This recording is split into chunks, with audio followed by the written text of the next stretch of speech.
We will talk about corneal transplant कि ये procedure क्या होता है और किन के लिए एक ये सूटेबल प्रोसीजर है। So corneal transplant is the procedure wherein we change the front most layer of our eye which is called the cornea. अगर आप यहाँ देखें तो ये हमारी आई बॉल है, ये हमारा फ्रंट स्ट्रक्चर है जिसको हम कॉर्निया कहते हैं, ये हमारी आँख का लेंस है और ये हमारा पीछे का पर्दा है। यहाँ इमेज बनती है, ये हमारी नस है जो कि ये सारी की सारी इमेज हमारे ब्रेन को ट्रांसमिट करती है and this is how we see. So in corneal transplant we just replace this part, the front most layer the cornea, हम सिर्फ इसको रिप्लेस करते हैं। किन लोगों को कॉर्नियल ट्रांसप्लांट से फ़ायदा हो सकता है? वो ऐसे लोग हैं जिनकी या तो कॉर्निया सफ़ेद हो गई है चोट लगने के कारण, या आँख में कोई इन्फेक्शन हुआ, इन्फेक्शन ठीक हो गया लेकिन हमारी कॉर्निया पे सफ़ेदी आ गई, या फिर केरेटोकोनस नाम की एक बीमारी होती है। अगर बहुत एडवांस्ड केरेटोकोनस है जो कि और किसी तरह से विजन क्लैरिटी नहीं प्रोवाइड कर रहा है तो उनके लिए एक बहुत अच्छा ऑप्शन है।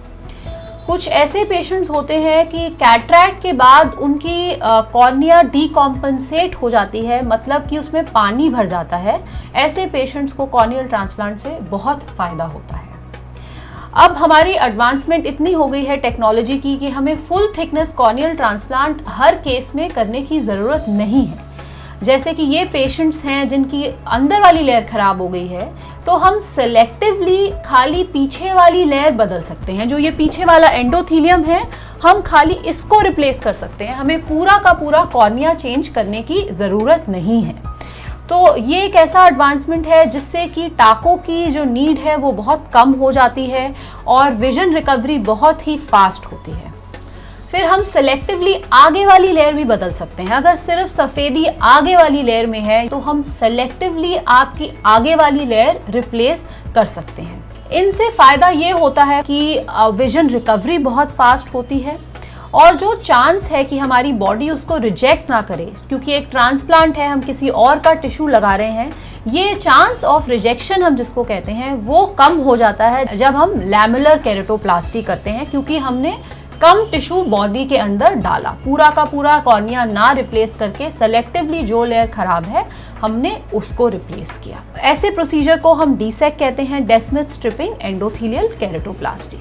कॉर्नियल ट्रांसप्लांट के बाद पेशेंट्स को केयर रखनी चाहिए, क्योंकि हम किसी और का टिश्यू बॉडी के अंदर लगा रहे हैं तो बहुत इम्पॉर्टेंट है कि दवाइयाँ ठीक से डलें और टाइम पे अपना चेकअप कराएं और जैसे कि डॉक्टर ने एडवाइस किया है वैसे वैसे अपनी दवाइयाँ टाइम पर डालें।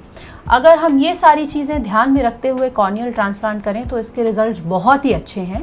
The titration of the number that we get after corneal transplant और the success rate depends highly on the skill of the surgeon, because this is a very skillful procedure and it is very important that the surgeon has complete understanding during the post-operative period so that they can take care well of the transplant. The patient and the surgeon work like a team to provide the best result to the patients in these cases. Therefore, corneal transplant should be performed by a fully trained cornea specialist.